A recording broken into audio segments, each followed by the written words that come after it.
A graça e a paz estejam com todos nesta manhã. Continuando a nossa série Guardando o Coração. E hoje nós vamos falar da terceira estação, que fala sobre guardar o coração em tempos de perseguição. E não é fácil guardar o nosso coração quando somos perseguidos enquanto igreja do Senhor. A igreja do Senhor aqui na terra, ela prevalece até hoje de geração em geração. Louvado seja o nome do Senhor. Deus, ele permitiu a perseguição, a calamidade em Sião, né? Ali é o povo de Israel. Isaías 22, versículo 12, diz o seguinte: naquele dia o soberano, o Senhor dos exércitos, os chamou para que chorassem e pranteassem, arrancassem os seus cabelos e usassem vestes de lamento. Mas o povo não deu ouvido à voz do Senhor através dos seus profetas, né? Deus, ele chama o povo ao arrependimento, mas o povo, ele não deu ouvido à voz do Senhor. E a gente sabe e a gente entende o contexto que a calamidade, a perseguição veio sobre Sião, veio sobre o povo que estava em Sião. Queridos, eu gostaria que você firmasse em seu coração uma verdade muito importante. Nenhuma tribulação cai sobre Sião, senão aquela permitida pelo nosso Deus, pelo Deus de Sião. E ele não permite nada, senão aquilo que trará muito bem para o seu povo. Tanto na permissão de Deus, quando em sua vontade que ordena, há um princípio de quietude e segurança para as nossas vidas. Davi, ele entendia bem isso. Davi, ali em 2 Samuel 16, versículo 10, ele diz o seguinte: deixe-o em paz. Pode ser que Deus o tenha ordenado. O contexto aqui é que Simei amaldiçoa Davi. E Davi entende que Deus poderia muito bem ter ordenado isso na vida dele. Isso deveria acalmar o meu e o seu coração, meu querido. Isso é saber que foi Deus que permitiu tal perseguição em nossas vidas, na vida da igreja, deveria deixar os nossos corações tranquilos sabendo que as nossas vidas e a igreja está no controle desse Deus Todo-Poderoso. Assim foi na vida de Jó, na vida de Eli, na vida de Davi, na vida de Ezequias. Para eles, saber que o Senhor fez já era suficiente. Deus pode fazer conosco, queridos, o que Ele bem quiser. E não precisa do nosso consentimento para fazer o que lhe parece bom. De todas as maneiras possíveis, é tão razoável ficar contentes com a providência de Deus em nós, quanto obedecer o que Ele ordena para nós. Como Lutero falou, eu falo para você: deixe a infinita sabedoria, poder e amor fazer o seu trabalho. Saiba que todos os inimigos são dominados e todas as suas ações guiadas por Deus por causa da igreja. Não é nosso trabalho governar o mundo, mas submetermos a mão soberana que o governa, o nosso Deus Todo-Poderoso. Ao ver a igreja em sofrimento e perseguição, medite nesta verdade. Não importa por quantas tribulações ela tenha que passar, o seu rei está presente no meio dela. Louvado seja o nome do Senhor. Então, o Senhor tem abandonado as suas igrejas? Ele tem entregado as suas igrejas nas mãos dos inimigos? Ele não se importa o que acontece com elas, com a minha vida e com a sua vida? Ele nos deixa afundar no desespero? Não, jamais, queridos. É vergonhoso subestimar o nosso Deus, o poderio do nosso Deus, o cuidado do nosso Deus para com as nossas vidas. Contudo, a verdade que elevou os corações de Caleb e Josué tem a mesma força que tinha então. O Senhor está conosco, não os tema. Ele sabia que o Senhor estava na frente da batalha. Ali em Números 14, versículo 9, eles sabiam que Deus estava com eles de frente daquela batalha contra os seus inimigos. Então ele disse para o povo, eles se levantaram e disseram: olha, não temas, porque o Senhor está conosco. Ele está à nossa frente. Que essa verdade também tome conta do seu coração. Se Deus está com o seu povo, como explicar porque ele ainda não foi destruído diante de tanta oposição? Os inimigos de Deus carecem de maldade, poder ou oportunidade? Não, mas há uma mão invisível sobre eles, sendo assim como está escrito em Êxodo 33, versículo 14, que deixemos que sua presença nos dê descanso, ainda que as montanhas sejam lançadas ao mar. Não tema, querido, Deus está no meio do seu povo, a sua igreja permanecerá firme para sempre. Reflita nas vantagens, nas grandes vantagens que o povo de Deus obtém ao passar por aflições. Que venhamos a pensar nas misericórdias do Senhor sobre as nossas vidas. Se tribulação e aflição realmente cooperam para o bem da igreja, então o seu desânimo não somente é irracional, mas revela ingratidão da nossa parte. De fato, se você mede a felicidade da igreja por seu conforto, beleza e prosperidade, então momentos de tribulações vão parecer maus para você, sim. Não foram perseguições e prisões que mantiveram a igreja cativa, mas o seu mundanismo, a sua vaidade, o seu pecado. Não foi a glória terrena de seus membros, mas o sangue dos mártires, que foi a sementeira da igreja. Louvado seja o nome do Senhor.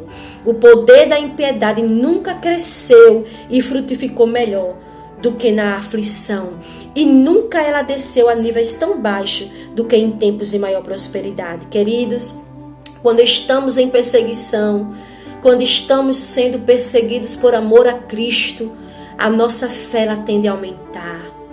A nossa vida espiritual ela desponta.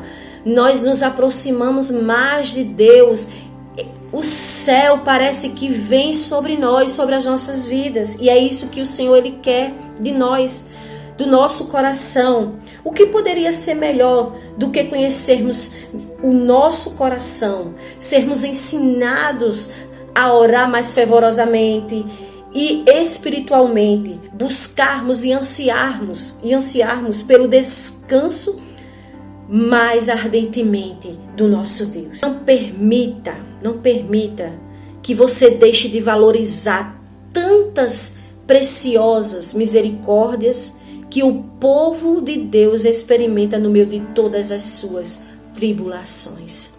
É uma pena quando as lágrimas que derramamos por causa das tribulações deixam nossos olhos embaçados e até cegos, e assim não podemos ver os feitos do Senhor para com as nossas vidas, as misericórdias de Deus derramadas em favor das nossas vidas, da sua igreja.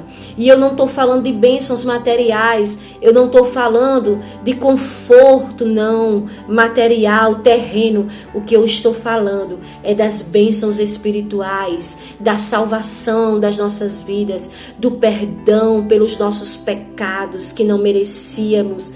O que dizer, queridos, da eternidade, da felicidade na presença de Deus, depois que nossos poucos dias aqui na terra se encerrar. Que venhamos a colocar os nossos corações no Senhor e nos apegarmos a esse Deus. Você vai deixar que leves tribulações o façam esquecer do peso das misericórdias de Deus? Lembre-se, as verdadeiras riquezas da igreja estão colocadas fora do alcance de todos os seus inimigos. Eles podem fazê-lo pobre, mas não miserável. A palavra do Senhor diz: bem-aventurados os perseguidos por causa da justiça, pois deles é o reino dos céus. 2 Coríntios 4, 8, 9 diz: de todos os lados somos pressionados, mas não desanimados. Ficamos perplexos, mas não desesperados.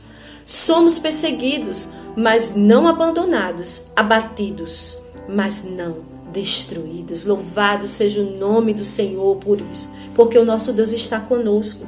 Ele cuida de nós. Ele nos renova. Que você possa crer nisto.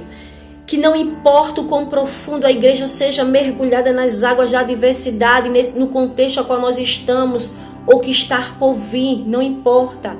O que você vai passar como igreja de Cristo, as perseguições que virão ainda para a igreja de Cristo, não importa. Que você creia nisto, não tema. Tão certo como Cristo, ele ressuscitou ao terceiro dia, apesar do selo de vigilância que estava sobre o túmulo ali de Cristo, também a igreja vai se erguer acima de todas as suas tribulações, de todas as suas perseguições. A igreja de Cristo vai se erguer vitoriosa para a glória de Deus. Lembre-se dos famosos exemplos do cuidado e ternura de Deus por seu povo em momentos difíceis no passado. Cristo não permitiu que a igreja fosse devorada através dos séculos e séculos. A igreja cristã tem vivido perseguições, aflições, mas não foi consumida. Louvado seja o nome do Senhor. Muitas ondas de perseguição vieram sobre ela, mas ela não foi afogada. Muitos planos arquitetados para destruí-la, mas nenhum deles prosperou.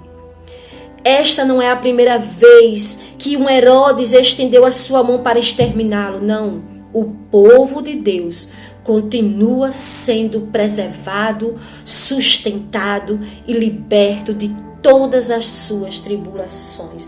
Ele continua sendo Deus, como sempre. Ele continua cuidando da sua igreja, a menina dos olhos dele. Ele continua na frente da batalha, nos guardando e nos sustentando até o fim.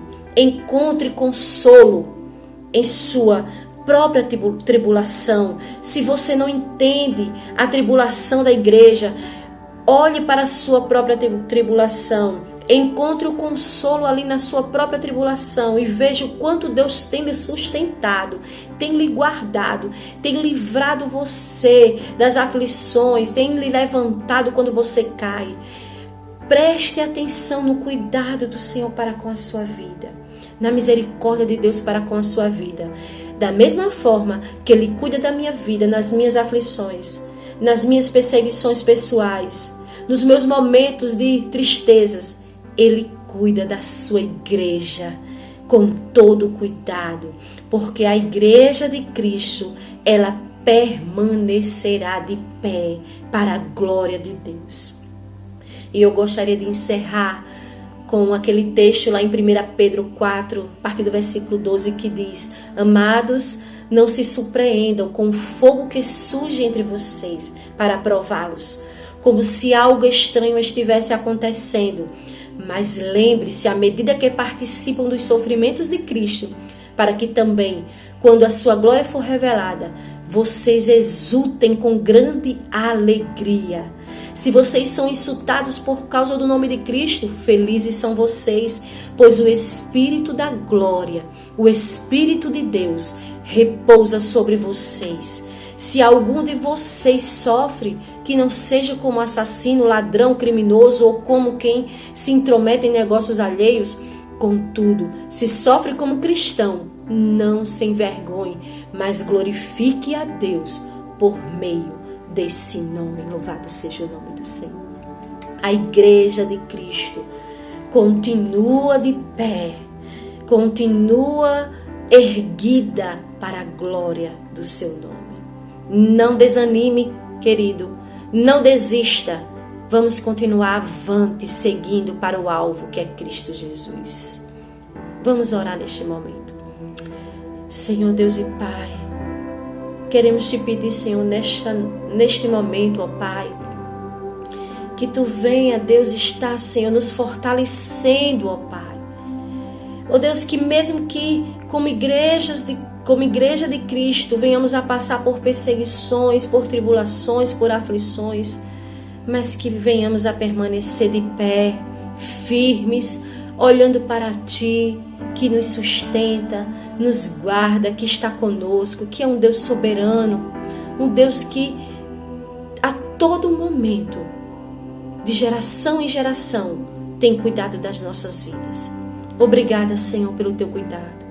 Obrigada, Senhor, por nos manter de pé, Deus, até aqui, porque até aqui Tu tem nos ajudado. Louvado seja o nome do Senhor. Abençoa a Tua igreja, onde quer que ela esteja, que ela seja edificada, renovada, restaurada, através do Teu Espírito Santo, em nome de Jesus.